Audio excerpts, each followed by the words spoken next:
Salut à toi qui veux prendre le contrôle de ta vie, ici c'est René Zorilla et aujourd'hui je voudrais vous parler d'un truc un peu en connexion avec une vidéo que j'ai fait il y a quelques jours où je vous parlais de l'intérêt d'aller travailler sur les vieux souvenirs négatifs, même si quand vous y retournez vous sentez plus rien.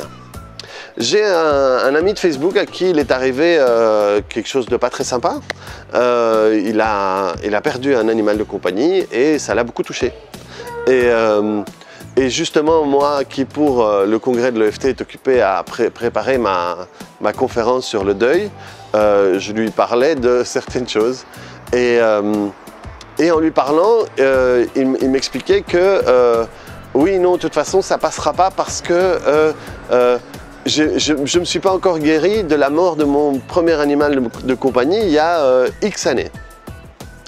Et donc, ce qui veut dire qu'en réalité, ce qui lui est arrivé maintenant, je vous parlais du SUD. Du SUD, c'est une échelle de stress quand on a un problème. Et si par exemple j'ai un truc qui me stresse, ça va me stresser entre, je sais pas moi, 5 sur 10, 10 sur 10, si c'est vraiment fort.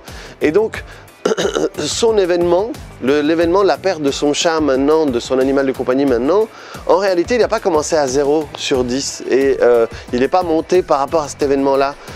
Comme le problème antérieur n'avait pas été réglé, excusez-moi, je suis à Lima et à Lima il y a toujours beaucoup de bruit, donc je peux recommencer les vidéos plein de fois, il y a toujours plein de bruit.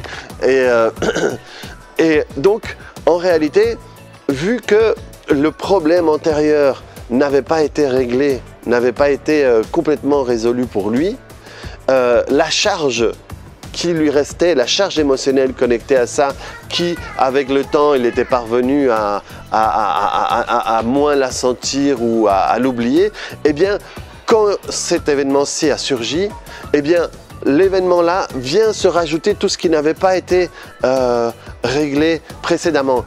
C'est comme si, voilà, vous connaissez tous un garçon ou une fille qui, c'est pas la première fois qu'il tombe sur un conjoint qui va le tromper.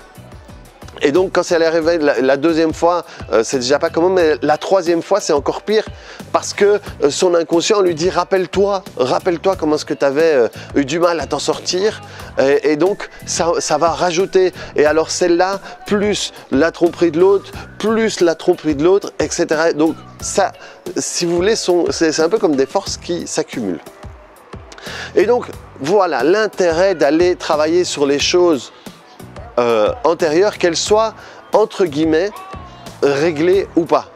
Si elles sont réglées mais vous avez encore une image, allez la travailler. Si vous venez voir quelqu'un pour un truc rien à voir, mais vous pensez tiens, il m'était aussi arrivé ça dans la vie, et normalement moi c'est pour ça que je demande aux personnes qui viennent me voir, même si elles viennent me voir pour une phobie de l'araignée, de faire la liste de toutes les choses pas sympas qui leur sont arrivées dans la vie, parce que comme ça je peux voir certaines choses qui sont encore vivantes et sur lesquelles il faut encore travailler.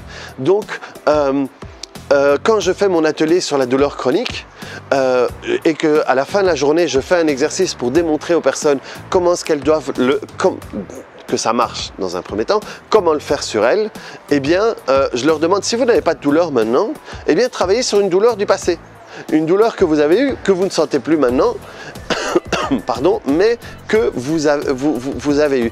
Parce que si on garde ça à l'intérieur de nous, ces ressources-là, il est possible que plus tard, quand on soit vieux, notre inconscient, il utilise ces ressources-là pour recréer ces douleurs.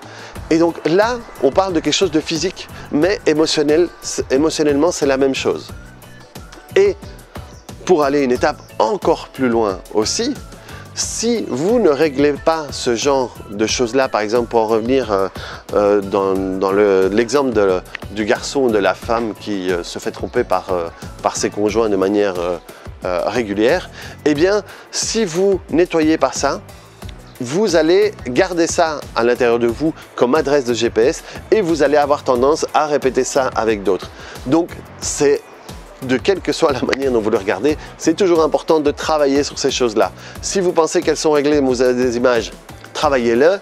Si quand vous y retournez, il y a encore une activation, même si c'est 1, 2, 3, même si elle est légère ou si elle est forte, travaillez-le pour être sûr d'en être débarrassé. Plus vous allez faire la paix avec tout ça, plus vous allez en être débarrassé pour toujours. Et c'est ça ce que j'appelle reprendre le contrôle de sa vie. Tant que vous gardez ça à l'intérieur de vous, il y a une partie de votre contrôle qui est connectée à ça, à la perte, à la trahison, etc. Reprenez le contrôle que vous donnez à toute cette pièce-là pour pouvoir vivre votre vie complètement. Donc voilà. Si ça vous a plu, mettez-moi un pouce bleu. Je ne sais pas pourquoi je dis bleu d'habitude. Est-ce que vous savez pourquoi on dit bleu? Je ne sais pas si j'ai entendu ça, mais mettez-moi un pouce en l'air ou même s'il est d'une autre couleur, vous pouvez le mettre sur la vidéo. Regardez d'autres vidéos. N'hésitez pas à le transférer. Si vous connaissez des gens qui peuvent être intéressés par ce que je dis, envoyez-les. Ça pourra les aider, eux, à reprendre le contrôle de leur vie. Et n'hésitez pas à vous abonner à ma chaîne.